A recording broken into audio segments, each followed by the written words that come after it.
Hello viewers, आज हम लोग इस लेक्चर में एडॉप्शन को कवर करेंगे। Adoption means adoption under Hindu law. Hindu law में जब एडॉप्शन की बात आती है तो वो कवर होता है Hindu adoption and maintenance act 1956 के अंडर। अब ये एक्ट है जो हिंदुओं को किसी भी बच्चे को अडॉप्ट करने से जुड़े प्रोविजन को बताता है। और दूसरी चीज, अगर आप इसका सेक्शन 5 देखेंगे तो वो क्लियरली कह रहा है कि अगर कोई हिंदू अडॉप्ट करना चाहता है किसी बच्चे को, किसी हिंदू चाइल्ड को, तो वो इसी एक्ट के दिए हुए प्रोविजन को, मतलब जो इस एक्ट में अडॉप्शन से रिलेटेड जो प्रोविजन दिए हैं उन्हीं के अकॉर्डिंग ही आप अडॉप्शन कर सकते हैं। अगर आपने इनके अलावा कहीं जाके अगर आपने हिंदू हिंदू बच्चे को करने की कोशिश की तो वो जो है अपने आप में वॉइड होगा।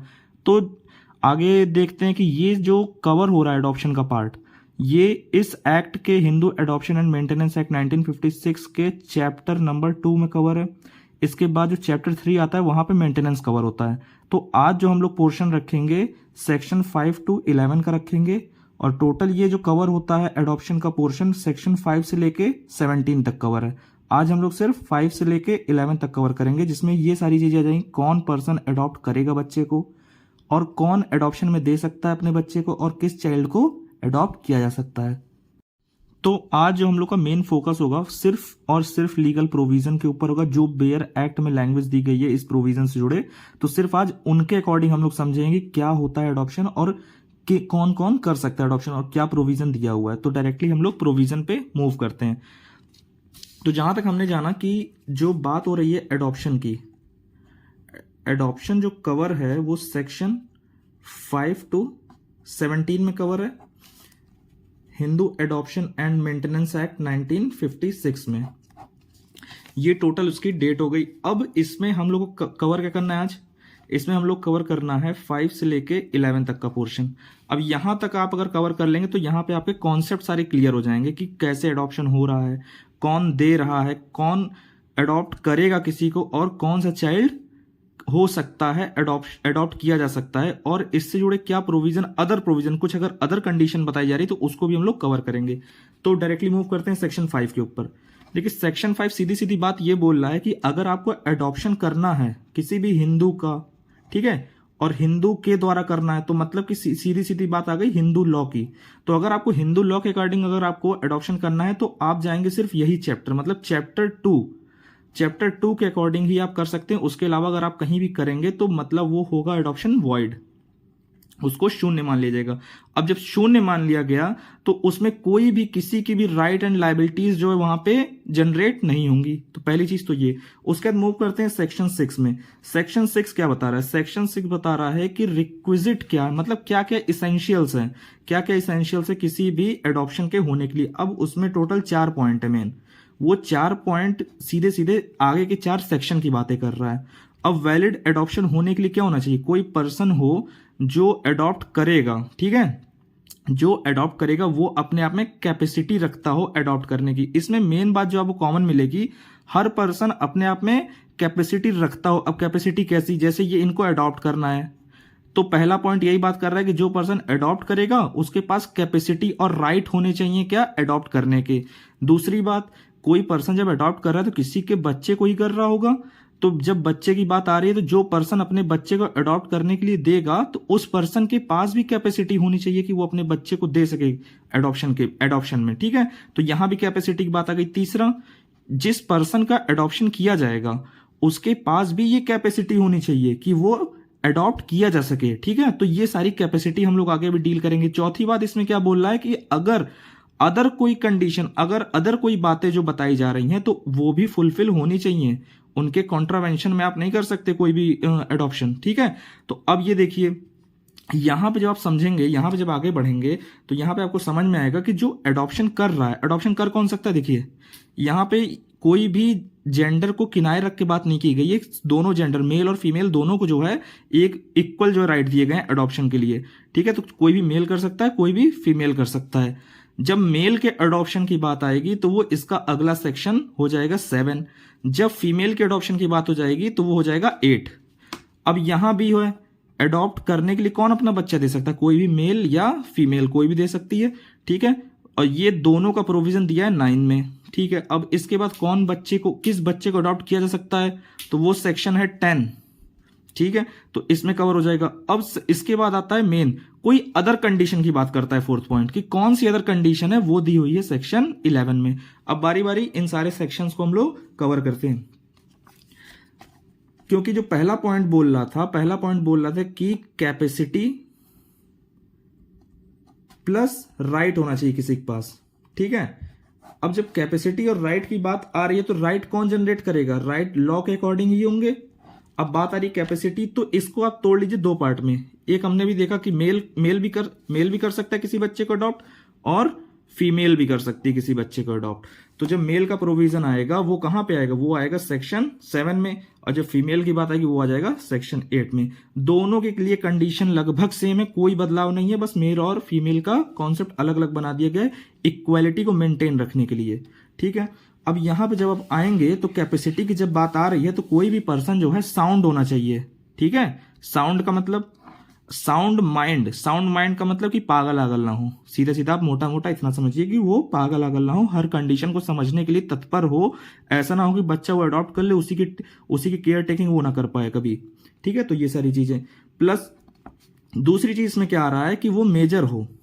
अब मेजोरिटी का क्या मतलब है, मेजोरिटी कोई भी एक्ट होगा, बहुत सारे एक्ट हैं हर जगह, जो जितने भी अदर एक्ट हैं तो उनमें डिफरेंट टाइप ऑफ मेजोरिटी बताई जाती है। किसी भी आप दूसरे कानून जाएंगे तो हो सकता है उसके अकॉर्डिंग कोई मेजोरिटी की एज अलग हो, ठीक है। तो यहां पे जो मेजोरिटी की बात की गई वो 18 ईयर, मतलब 18 ईयर का तो होना चाहिए, 18 से छोटा नहीं होना चाहिए। दूसरी चीज इसमें अब जो मेन बात जुड़ रही है कि अगर ये मेल पर्सन, ठीक है, देखिए ये अकेले में तो कर सकता है अडॉप्ट, पहली बात तो ये हमें क्लियर हो गई कि वो अगर अकेले करना चाहता है तो उसके पास ये दोनों कंडीशन चाहिए कि भाई वो साउंड हो और मेजर हो। बट अगर उसके पास एक स्पाउस है, स्पाउस का मतलब उसके पास अगर उसकी वाइफ है तो उसको वहां पे उस वाइफ की कंसेंट लेनी पड़ेगी, बिना उसकी कंसेंट के जो है वो बच्चे को अडॉप्ट नहीं कर सकता।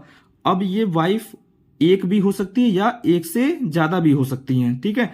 अब ये ज्यादा वाली जो कंडीशन सामने आ रही है, क्योंकि ये एक्ट बना था 1956 में, तो हो सकता है कि उस टाइम 1955 का हिंदू मैरिज एक्ट था, तो वहां से रिस्ट्रिक्शन लगना चालू हुआ लॉ द्वारा। उससे पहले तो एक पर्सन एक से ज्यादा शादी कर सकता था, तो वहां पे कोई बार नहीं था शादी को लेकर, ठीक है। तो ये सारी चीजें, तो उनके लिए प्रोविजन ध्यान में रखा गया।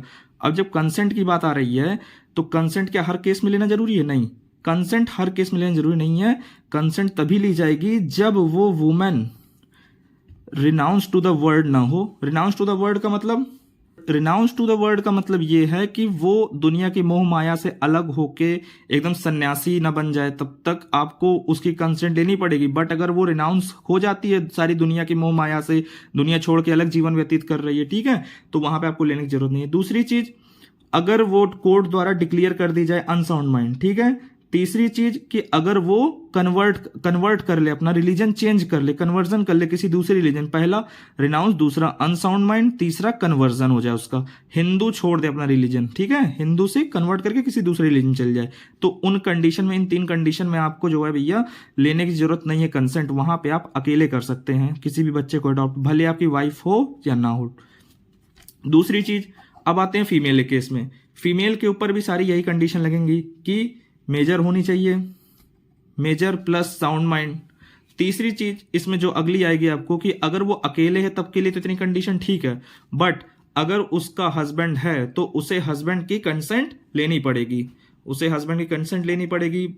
अगर कब तक, यही 3 कंडीशन, जब तक ये 3 कंडीशन अगर ना सामने आ जाएं तब तक आपको लेनी पड़ेगी।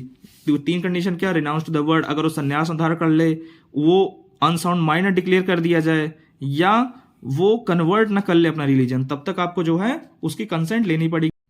तो ये सारी जो चीजें अभी कवर हुई, यहाँ पे हम लोग को सेक्शन 7 और सेक्शन 8 कवर हो जाता है। अब इसके बाद डायरेक्टली मूव करते हैं सेक्शन 9 पे। सेक्शन 9 किस चीज की बात कर रहा था, सेक्शन 9 बात कर रहा था कोई पर्सन जो अपने बच्चे को अडॉप्शन के लिए देगा तो वहां पे उसी क्या क्या कंडीशन होगी। देखिए यहाँ पे फादर और मदर दोनों जो है ना इक्वल राइट रखते हैं, किसी भी अपने बच्चे को देने के लिए अडॉप्शन में वो दोनों इक्वल राइट रखते हैं। ये नहीं फादर कह सकता कि मैं पहले दूं, मैं ज्यादा, मेरे पास ज्यादा अधिकार है, तुम नहीं दे सकती, बस मैं ही दूंगा, ऐसा नहीं हो सकता। वहां पे दोनों के इक्वल राइट्स हैं।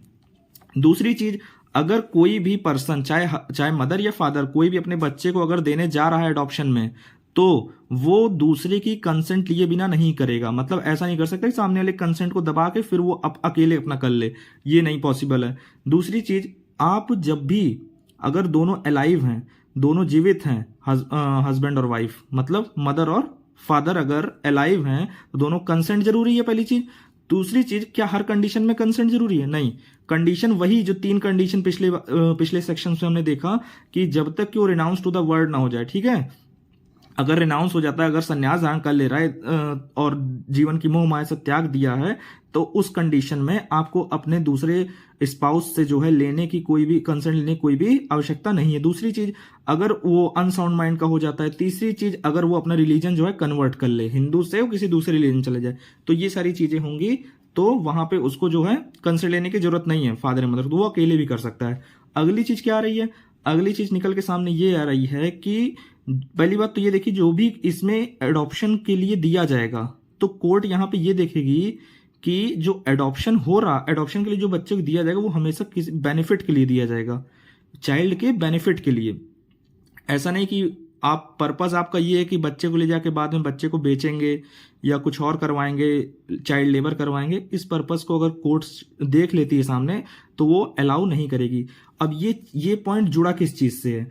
ये पॉइंट जुड़ा इस चीज से है कि जब आप इसका क्लॉज 4 देखेंगे तो वहां पे निकल के आता है कि अगर फादर और मदर अगर जिंदा नहीं है दोनों, ठीक है, दोनों की डेथ हो चुकी है, या कोई कंडीशन ऐसी है कि फादर या मदर दोनों में दोनों ही, ठीक है, दोनों ही रिनाउंस टू द वर्ड हो जाते हैं, मतलब दोनों ही संन्यास धारण कर ले रहे हैं या कोई एक भी। अगली चीज, अगर यही जो है उसको अबेंडन छोड़ देते हैं, पता ही नहीं चल रहा भैया कहाँ छोड़, कौन था इसका माता पिता छोड़ के चले गए कहीं, ठीक है। तीसरी चीज, उसके फैमिली कुछ पता नहीं चल पा रहा है। तो ये सारी कंडीशन में अगर कोई पर्सन जिसके केयर टेकिंग में वो बच्चा रहा होगा, मान लो कोई पर्सन है ए, उसके केयर टेकिंग में कोई बच्चा था जिसके साथ ये इनमें से कोई भी कंडीशन थी कि वो उसके फादर मदर जो है एक्सपायर कर चुके हैं, या वो छोड़ के चले गए हैं, या रिनाउंस टू द वर्ल्ड हो गए, या कोई भी उनके फैमिली की कोई भी लाइन जो है मिल नहीं पा रही, किस फैमिली का है कोई कुछ पता नहीं चल पा रहा है। तो ऐसी कंडीशन में जिस पर्सन के केयर टेकिंग में रहा होगा वो पर्सन कोर्ट की परमिशन से उस बच्चे का एडॉप्शन किसी दूसरे पर्सन को दे सकता है, ठीक है, वो बी को दे सकता है इस चाइल्ड को, मगर क्या होगा यहाँ पे कोर्ट की परमिशन लगेगी। अगली चीज, कोर्ट की परमिशन दूसरे को भी दे सकता है प्लस खुद को भी ले सकता है, ठीक है। तो ये सारी चीजें होंगी। अब जो ये पर्सन इस पूरे सेक्शन में जो निकल के आए चीजें, यहाँ पे जो हमने फादर और मदर की बात की है, यहाँ पे एडॉप्टिव फादर नहीं हो सकते। कहने का मतलब क्या, अगर आपने किसी बच्चे का एडॉप्शन ऑलरेडी किया हुआ है पहले से, तो आप उसको जो एडॉप्शन में दोबारा नहीं दे सकते हैं। आप सिर्फ किसी बच्चे का एडॉप्शन एक ही बार कर सकते हैं। और ये चीजें हमें आगे के सेक्शन में भी देखने को मिलेगी कि बार बार लगातार जो है प्रोविजन इसको बार कर रहे हैं। तो और जो इसमें एक चीज बच रही है कि अब इसमें गार्जियन किसे हम कह रहे हैं। देखिए, जब आप सेक्शन पढ़ेंगे तो वहां पे जो टर्म यूज हो रहे हैं, फादर, मदर और गार्जियन यूज हो रहा है, एक टर्म और निकल के आता है गार्जियन। तो आप जब इसके एक्सप्लेनेशन में नीचे जाएंगे तो वहां पे आपको दिखेगा कि गार्जियन को भी इसने बताया कौन। अब देखिए गार्जियन कौन होता है, फादर मदर कौन है। फादर मदर अगर आप जनरली समझें, कोई भी जो एक तो ब्लड रिलेशन हो सकता है फादर मदर से, या कोई एडॉप्शन के थ्रू रिलेशन बना सकता है। तो एडॉप्शन वाले को तो यहां मना ही कर दिया गया है। दूसरी चीज, कोई गार्जियन। अब गार्जियन का मतलब क्या, कोई बच्चा है वो उसके माता पिता नहीं है, तो वो किसी अपने दूसरे रिलेटिव के साथ रहे तो वो उस कंडीशन में उसे गार्जियन है। दूसरी चीज, वो बच्चा कहीं इधर भटक रहा था, अब चला गया अनाथ आश्रम में, तो वो अनाथ आश्रम जो होगा वो उसका गार्जियन होगा, वहां का जो हेड होगा, ठीक है। तो इसलिए गार्जियन वर्ड भी यूज किया गया। अब गार्जियन भी अपॉइंट किया जाता है। गार्जियन इसमें बता रहा है गार्जियन कौन हो सकता है। गार्जियन कोई पर्सन हो सकता है जिसको किसी विल के द्वारा भी अपॉइंट किया जा सकता है, कि जो इसके फादर मदर थे उन्होंने एक विल तैयार की थी कि हमारे बाद अगर कोई इस बच्चे का गार्जियन होगा तो ये पर्सन होगा, उन्होंने विल में लिख दिया था, तो वो पर्सन उस बच्चे का गार्जियन हो जाएगा। दूसरी चीज, यहाँ पे कोर्ट भी डिसाइड कर सकती है कि कौन पर्सन जो है गार्जियन होगा। तो ये दो चीज निकल के आ गई गार्जियन से रिलेटेड बातें। यहाँ पे सेक्शन 9 कंप्लीट हो जाता है। इसके बाद आता है सेक्शन 10। सेक्शन 10 बहुत छोटा सा है, जो बस बोलता है कि कोई भी पर्सन, यहां समझ लीजिए चाइल्ड की बात हो रही थी, चाइल्ड में कौन हो सकता है, किसी भी लड़के या लड़की, किसी को भी आप एडॉप्शन में ले सकते हैं। तो उसकी भी तो कुछ कंडीशन होनी चाहिए कि वो किसको आप कर सकते हैं। सबसे पहले कि वो हिंदू होना चाहिए। दूसरी चीज कि वो ऑलरेडी एडॉप्टेड ना हो, ऑलरेडी एडॉप्टेड ना हो। तीसरी चीज उसमें बोल रहा है कि मैरिड ना हो। चौथी चीज बोल रहा है कि एज 15 से ऊपर ना हो, मीन्स बिलो हो 15 के, ठीक है। तो ये सारी चीज निकल करी। बट ये जो नीचे की दो कंडीशन है मैरिज वाली कि वो मैरिड ना हो और 15 से कम हो, ये कब इसके एक्सेप्शन में आप जा सकते हैं। जैसे अगर कस्टम आपके जो है इजाजत दे रहे हैं, आपकी रूढ़ियां आपकी प्रथाएं अगर आपको इजाजत दे रही हैं कि भैया एडॉप्शन इन बच्चों का भी किया सकता है, तो आप किसी भी मैरिड बच्चे का भी या 15 से ऊपर का भी बच्चे का आप एडॉप्शन कर सकते। तो इतना ही बात बोला था सेक्शन 10। तो अब इसके बाद हम लोग आते हैं सेक्शन 11 पे। सेक्शन 11 जो हम लोग मूव करते हैं तो उसमें हम लोग देखते हैं सेक्शन 11 बात कर रहा था अदर कंडीशन की। अदर कंडीशन ये चीज हमें कहाँ दिखेगी, जब आप सेक्शन 6 में जाएंगे और उसका लास्ट वाला जो पोर्शन, जो लास्ट बात वो बोल रहा होगा, उसको अगर आप देखेंगे तो वहां आपको अदर कंडीशन के बारे में बोला था। उसने बोला था कि जो भी अदर कंडीशन भी होंगी इस चैप्टर के लिए तो उनको भी फॉलो करना जरूरी होगा। अब ये सेक्शन 11 उन्हीं अदर कंडीशन के बारे में बताता है। अब इसमें देखते हैं कि अदर कंडीशन क्या। इसमें अगर किसी सन से रिलेटेड कोई बात हो रही है, सन से रिलेटेड बात मतलब कि एडॉप्शन हमें करना है किसी सन का, अगर सन को हम अडॉप्ट करने जा रहे हैं तो उसके पीछे की कंडीशन ये होगी कि कोई पर्सन जो अडॉप्ट करने जा रहा है उसके पास ऑलरेडी सन ना हो। कैसा सन, पहले तो ये देख लीजिए कौन कौन ना हो। सन ना हो, बेटे का बेटा ना हो, सन का सन ना हो, या बेटे के बेटे का बेटा ना हो, ठीक है, मतलब बेटा पोता परपोता ये सब ना हो। दूसरी चीज, ये सब हिंदू होंगे, हिंदू सन, हिंदू उनका ग्रैंड सन और ग्रेट ग्रैंड सन सारे हिंदू ही होंगे। बट अगर कहीं कंडीशन ये दिख जाती है कि इसके पास कोई मुस्लिम था, आप जब बेराइट देखेंगे तो आपको यहाँ वर्ड हिंदू लिखा मिलेगा कि हिंदू लड़का नहीं होना चाहिए इनका ऑलरेडी पहले। तो अगर कोई बाय चांस ये मुस्लिम को अगर रखे हुए हैं पहले से, तो क्या ये हिंदू का एडॉप्शन नहीं कर सकते? नहीं, उस कंडीशन पे ये कर सकते हैं। वहां पे ये एक्ट जो है बार नहीं करता है। ये थोड़ी देखने वाली बात थी इसमें बस, कि जैसे अगर ये कोई बच्चा है ऐसे घूम रहा था तो उस कंडीशन में ये किसी मुस्लिम बच्चे को अपने पास ले आते हैं, पालते पोसते हैं, तो उस कंडीशन में भी ये एक तरह से गार्जियन होगा उस बच्चे के, उस मुस्लिम के, तो ये उस कंडीशन में भी किसी हिंदू सन को अडॉप्ट कर सकते हैं। दूसरी कंडीशन आती है डॉटर के केस में। डॉटर के केस में भी सेम बात, डॉटर के केस में भी अगर आपको अडॉप्शन करना है तो आपका जो है कोई भी बेटी नहीं होनी चाहिए, डॉटर ऑलरेडी।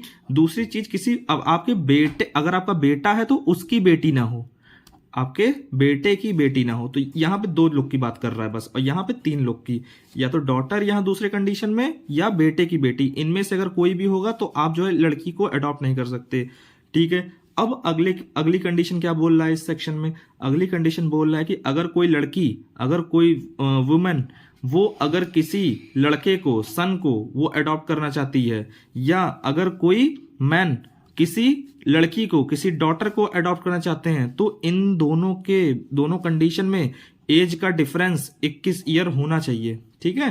तो ये सारी बातें थी। और क्या बोल रहा है सेक्शन 11? सेक्शन 11 बोल रहा है कि एक ही बच्चे को, किसी एक बच्चे को एक ही बार में कई लोग अडॉप्ट नहीं कर सकते हैं, साइमल्टेनियसली नहीं किया सकता उसको अडॉप्ट। दूसरी चीज इसमें आखिरी में बोल रहा है कि जो आप अडॉप्शन कर रहे हैं, जैसे ए ने अपने बेटे को अडॉप्शन के लिए बी को दिया, इन्होंने दिया तो इन्होंने लिया, ठीक है। तो ये चीजें हो रही हैं। लेन देन का जो प्रोसीजर है वो एक्चुअली में दिखना चाहिए, ऐसा नहीं कि बस हवाबाजी में हो गया और कोई चीज शो नहीं हो रही है, आपने बस दिखाने के लिए, गुमराह करने के लिए कर लिया और पर्पस तो कुछ और दिख रहा है यहाँ पे, ठीक है। ये बने बस गार्जियन थे, इन्होंने गार्जियन के रूप में इस बच्चे को सेल कर दिया, बेच दिया, तो ये पर्पस नहीं होना चाहिए कि पैसे के लिए बेच दिया। दूसरी चीज यहाँ पे इनका इंटेंट भी होना चाहिए, मतलब स्वेच्छा से ये अपने बच्चे को दे रहे हैं एडॉप्शन के लिए। तो ये सारी चीजें इसमें होंगी। तो आज के लेक्चर में जो चीज़ें रही वो सिर्फ 5 से 11 तक रही। आगे के जो सेक्शंस आएंगे 12 से लेकर 17 तक, उसको हम लोग नेक्स्ट लेक्चर में कवर करेंगे।